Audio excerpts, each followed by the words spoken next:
Okay, hi ladies and gentlemen, welcome to Trace People's Tips. Now we've got this rug doctor, alright?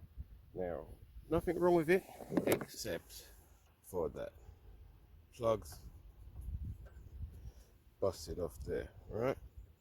So, got a soldering iron I had for how long? This is screw on plug. Just screw the two wires out of there. Just screw that out and it opens up. Unscrew these to release the cable.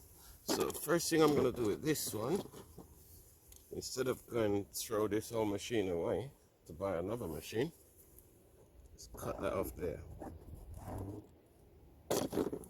Alright, inside there I can see the wires I need: brown, blue, yellow and green. Right, yellow and green goes here, brown always go to your fuse, and the blue one there. Right, I need a Phillips screwdriver or a flat screwdriver just to open that. Let me see if I got one of those. Right, I got a flat screwdriver. As you can see, not very good trying to do this with one hand. So I'm going to open it up and then show you. Right, see you in a minute.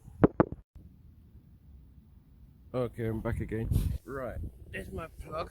I got my cable, cut it off, and what I've done, if I could get some more slack here, I've laid my cable out basically where I want them to go and cut them to the length that I need them to be. So all I've got to do now is strip them back and connect them up. Okay, see you again in a minute. Okay, I'm sorry I got a bit carried away. I've done it all, but once you've got you seen where I've cut them in, right? Make sure they're all tight when you put them back in. When you put your cap on, the clip that comes across here, a little plastic clip that under one of these, it comes out. Put it back to hold your cable in place. As you can see, if we look down through there, everything is all looking good. Okay, so till next time from Trace People's Tips, be safe, and if you're out there robbing people, stop doing it. All right, take care of yourself. Later.